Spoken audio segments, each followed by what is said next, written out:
Yo, what is good everyone? This is Adriel from Lindo Language Education and American Teoamoxtli. I'm not even sure how to begin this video, but life is crazy in the way that it teaches you different things and in the way that everything happens and just the way that you learn from these situations and how new things begin and things end. Everything is truly a cycle. This past Saturday, around 2 p.m., I was involved in an accident, in a car accident. I had never been involved in any form of accident, so the entire situation was just kind of scary, overwhelming at first, and frankly, it left me completely speechless. Until 3 days after the accident, I realized that I could have died in that accident. And when you think about how delicate life is and how crazy everything happens, it really puts things in perspective. Especially for me, the way I like to live my life, I just try to be better every single day, learn from all the mistakes that I've made, and take that and apply it into the next day and try to share that with people. By no means am I perfect, but I try my best, and I pride myself in trying to be that light that I want to see in the world. After realizing that I literally could have not been here anymore, I realized that I started thinking about my legacy. If I had, been finished that day, what would have been left of me? What would have been remembered? And I started thinking about my job and how much hours I put into that, and that's not part of my legacy. I started thinking, that doesn't define me, what I do for a living, and it's not what I truly am in love with in this life. Life is so beautiful, and we have the opportunity to focus on these things that we like.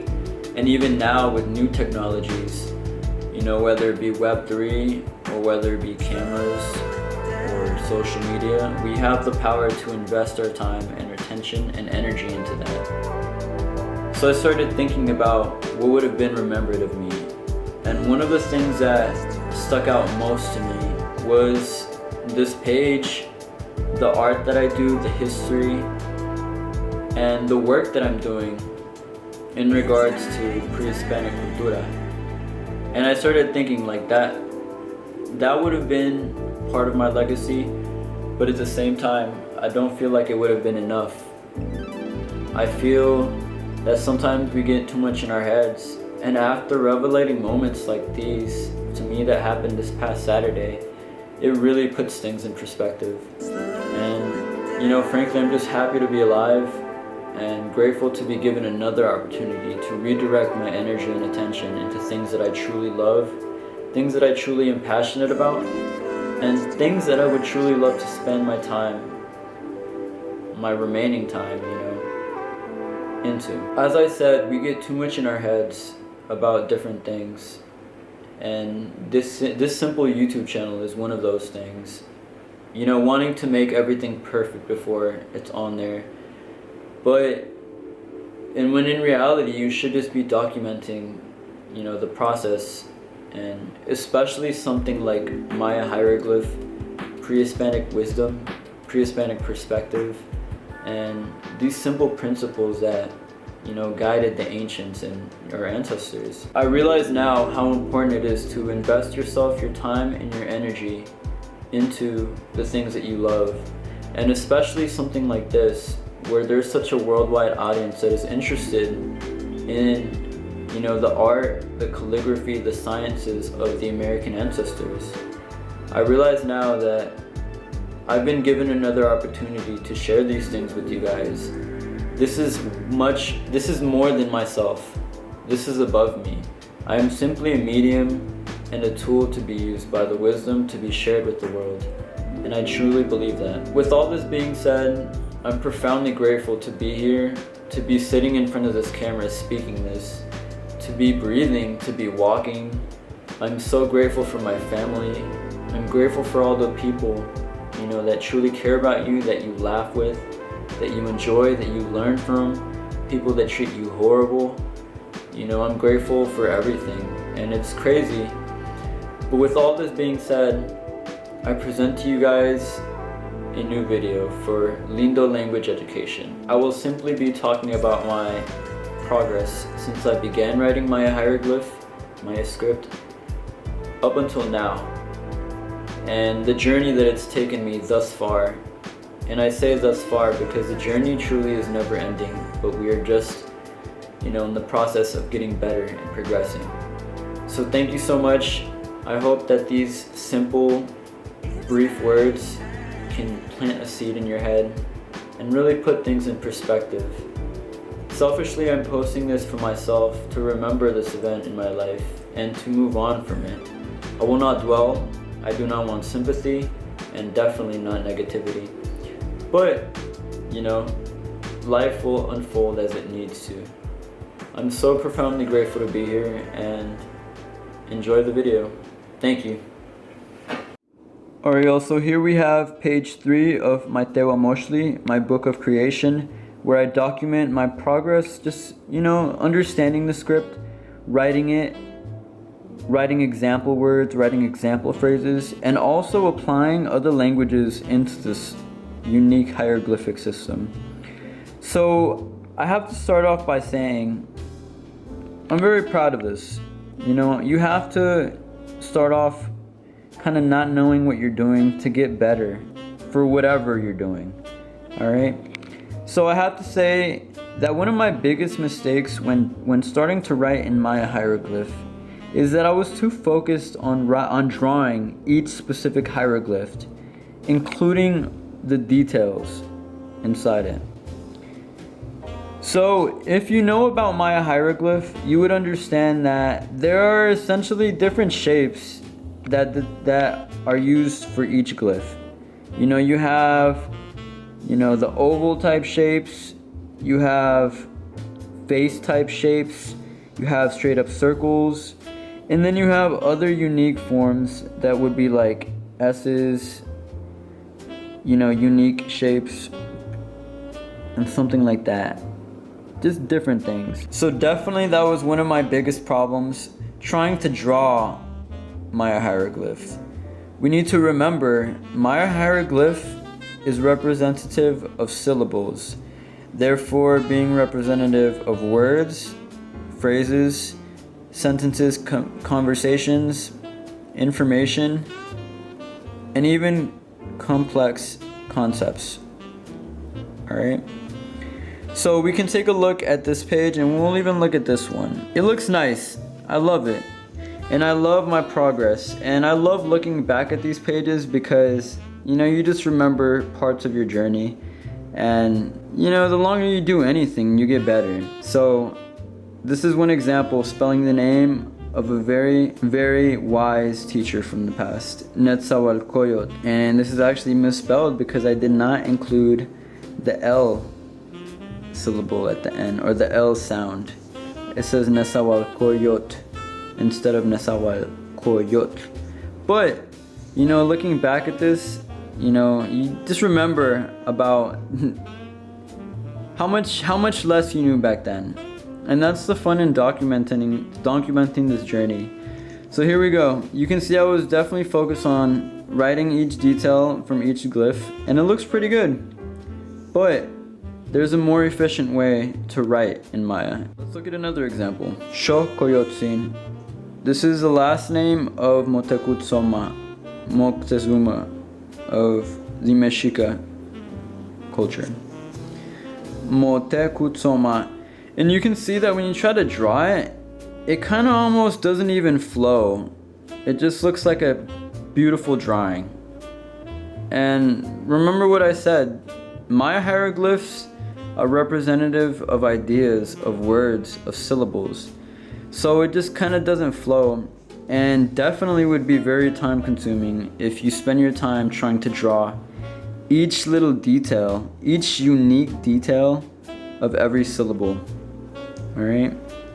Here we have another example, a very common Japanese name that I found, and I thought it would be very interesting to write in Maya. Sugiyama. And we need to remember that for all syllables There are more simplified versions of writing. For example, for the syllable ma, if I wanted to, I could completely omit this part of it, or I could just include this part, and they would both be representative of the syllable ma. Same thing with the syllable ku for the word kukulkan. I could simply omit this part, and anyone who reads Maya will understand immediately that that little piece of stalagmites that also Mark Van Stone spoke about would be representative of the syllable ku. Also worth noting that the longer you do this, it just starts to flow, and you develop your own handwriting, your own style, and your own unique way of writing this. Alright, now here you guys, I have page 21 for my Teoamoxtli. You can immediately notice the differences in the shapes, in the direction of writing, and just in the overall look and style of my Maya hieroglyph. Let's look at the word Amoxtli, which in Nahuatl is book. This is a beautiful thing about Maya. Since it's syllabic, you can basically write any language in Maya. Probably not any language, but most languages. And I feel that one thing that I'm doing that is very interesting, at least to myself, is that I've been writing Maya with other indigenous American languages like Nahuatl. The word Amoxtli is defined or translated as book. And here you can see that my preferred style is writing up to down. Amoxtli.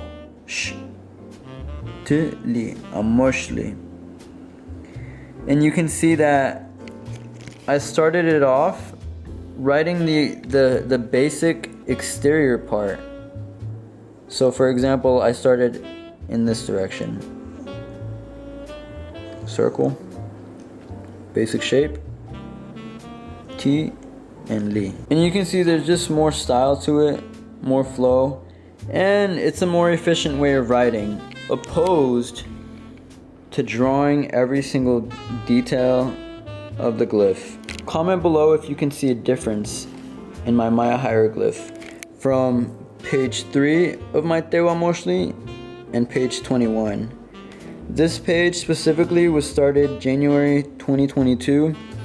This one, if I'm not mistaken, was written around the year 2019. That sounds crazy to just think back. Let's look at another example. Alright, let's look at this one. This is spelling the word apple. Very simple. Apple. In here, I'm going to outline the direction that I simply wrote it in. Let that focus. I did so like this.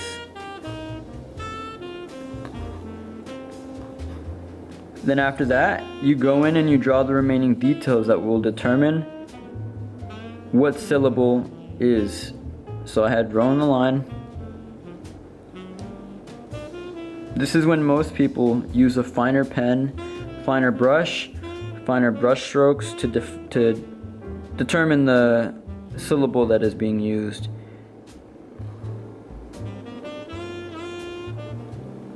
Apple. This is a very common name for Mexicans. This is the syllable for wa, and this is for na. So it's spelling the name Juan. I sometimes like to translate that name to John. Alright? So tell me what you guys think about my progress, and let me know if there's anything in particular you would like to see. Again, I just want to thank my 71 subscribers, and I want to thank you guys for showing interest, commenting, and just being interested in this, because I've noticed that there are people from China, from other Latin American countries, from the US, people of all types from all over the world are interested in this unique writing system. And that makes me so happy because, as I said, this is more than me. This is above me. I'm simply the medium to transmit this wisdom and to share it with people. The Maya people were a diverse set of people that you know, just loved humanity for humanity, and I'm grateful to have this to play along, to play with, and to learn from. Thank you so much, everyone. Have a good day.